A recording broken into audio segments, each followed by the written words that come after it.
ओम नमो भगवते वासुदेवाय नमः। नमस्कार बंधुगण आपणमानंकु आम यूट्यूब चैनल को स्वागत। बंधुगण आजिर भिडियो आम आपणमानंक पई आजिर संपूर्ण राशिफल नहीं करी आसीछु।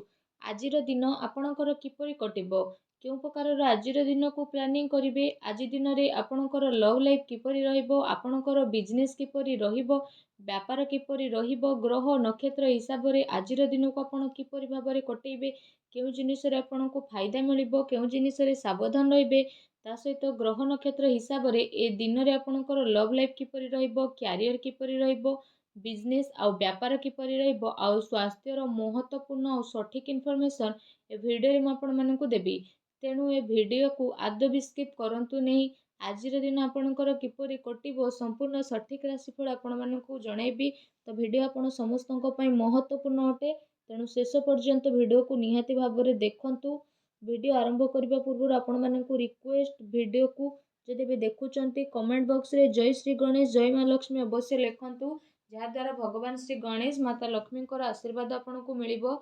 आसंतु जानिबा किपरि रहिबो आपणको राशि पई आजिर दिन। जदि आमे कहिबा ए दिनर स्थिति विषय रे, तो सबुठार प्रथम आमे कहिबा फ्रेंड्स, ए समय रे आपण कठिन परिश्रम द्वारा जदि कहिबा सब किछि को हासिल करि परिबे, जहार आपणको इच्छा थिला, ता सहित बड़ लोकंकर ए समय रे आशीर्वाद आपणकर संपूर्ण जीवन को बदलाई मध्य देबो। घर परिवार सहित समय व्यतीत करिबा द्वारा मन आपणकर प्रफुल्लित रहिबो। समयर गति आपणको पक्षरे मध्य जीवो। सामाजिक दायरा बढ़िबो। पूर्व किछि समयरु चली आसुथबा कौनसी समस्यार समाधान मिलिबा कारणरू ए समय आपणको खुशी अनुभव हेबो। कौनसी बड़ निवेश करिबा पई समय आपणको पई बहुत ही उत्तम रहिबो। एहा सहित ए समय रे बंधुको आगमन कारणरू आपणको समय खुशी भरा मध्य रहिबो। उपहारर आदान प्रदान मध्य आपण ए समय रे करि पारंती। आपणकर बजेट मध्य बिगिड़ी पारे, किंतु पारिवारिक खुशी आगरे एहा किछि हेबो नाही। युवा वर्ग निजर भविष्यत संबंधित योजना प्रति काफी गंभीर नजर आसिबे। फ्रेंड्स, एहा सहित ए समय रे कौनसी संवेदनशील समारोह आपणको जीवार अवसर प्राप्त हेबो, तथा सम्मानर सहित आपण आपणकर स्थिति को बदलाइबे। संतान संबंधित कार्य जेपरि विवाह, चाकिरी आदि कार्यर योजना आजिर दिन रे आपणकर बनी पारे। बंधुंकर आगमन घर को आजिर दिन रे होई पारे। ता सहित जदि कहिबा आजिर दिन रे ऊर्जा, जोश एवं मनरु आपण खुशीपूर्ण रहिबे। पिलांको सहित धैर्य रखी आपण व्यवहार करंतु, जहा द्वारा आपणकर स्थिति रे परिवर्तन आसीबो। खर्च पई भी ए समय बहुत भल रहिबो, किंतु आपण मैनेज करके नेबे। निज लोकंक सह मनोरंजन रे आपण आपणकर समय को व्यतीत करिबे। ता सहित ए समय रे परिवार सहित हर्ष उल्लास रे समय व्यतीत हेबो। केउठी शुभ समाचार आपणको प्राप्त हेबो। कार्य कुशलता बल रे आपण नुआ उपलब्धि को मध्य हासिल करिबे, जहार केबे आपणकर इच्छा थिला। फ्रेंड्स, एहा सहित ध्यान रखंतु कि ए सबु कार्यकलाप भितरे आपणकर किछि महत्वपूर्ण कार्य मध्य बदली पारे, जो कारण पई आपणको भारी नुकसान रो सामना करबा को मध्य पड़ी पारे। सबु गतिविधि रे ध्यान केंद्रित करिकि रखिबा आपणको पई अति आवश्यकता रहिछि। आर्थिक पक्ष आपणकर सुदृढ़ हेबो। कुहा जाइथिबा धन संबंधित निवेश को आपण भाबी चिंती ही नियंतु, काहेकि ना पैसा वापस मिलिबा बहुत ही मुश्किल दायक रहिबो। विद्यार्थी को निज प्रतियोगी परीक्षा संबंधित पाठपढ़ा रे अधिक ध्यान देवार आवश्यकता रहिछि। एहा सहित ए समय रे सबु किछि ठीक रहिबी। आपणको केउठी ना केउठी परिवर्तन देखा देबो। ता सहित जदि आपण चाहिबे तो किछि भी आपण निजे परिवर्तन करि परिबे। निजर भावना रे को नियंत्रण रखिबा पई चेष्टा करंतु, कारण एहार प्रभाव द्वारा किछि संबंध खराब होई पारे, किंतु शीघ्र ही परिस्थिति किछि प्रतिकूल मध्य हेबो। अजथा खर्चरु बंचंतु, तथा घरेलू खर्चर संतुलित बजेट बनी रखिबा आपणको पई अति आवश्यक रहिछि। कोर्ट केस संबंधित मामला रे किछि असुविधा मध्य आसी पारे। संपर्कीयଙ୍କ सह व्यवहार करिबा समय रे आपण सावधानता अवलंबन करंतु।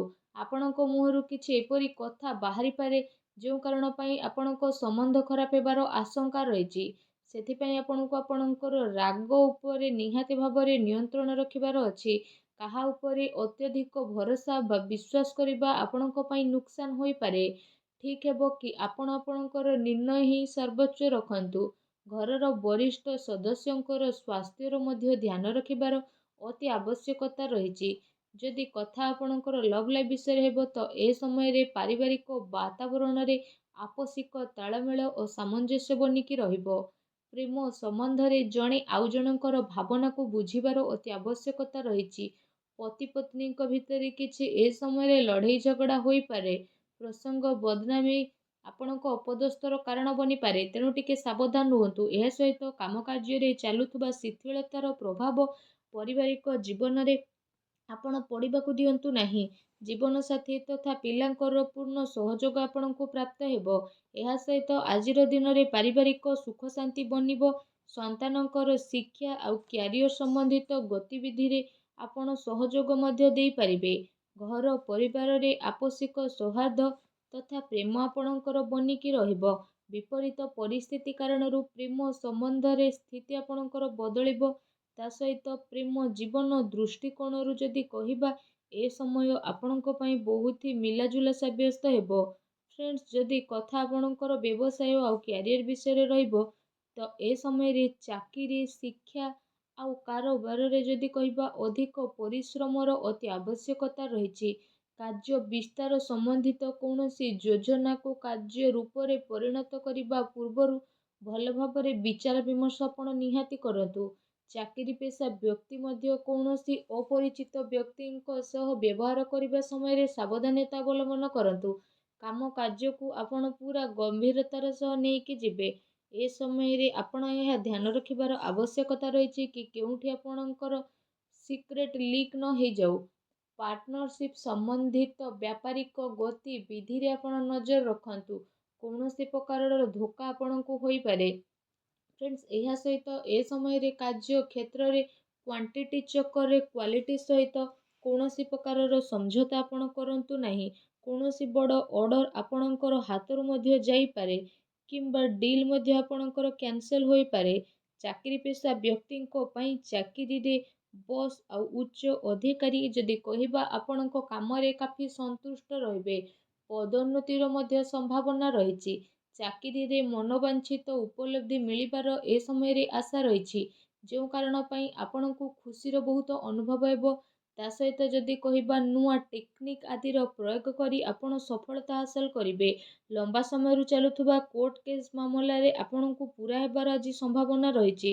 ସରକାରୀ ସେବାୟତ ବ୍ୟକ୍ତି କୌଣସି ସମସ୍ୟାରେ ପଡ଼ି ମଧ୍ୟ ପାରନ୍ତି, ତେଣୁ ସାବଧାନ ରୁହନ୍ତୁ।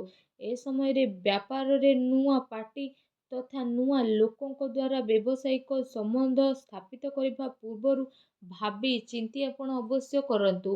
କାହାର କଥାରେ ଆସି ଆପଣଙ୍କର ଅହେତୁ ମଧ୍ୟ ହୋଇପାରେ।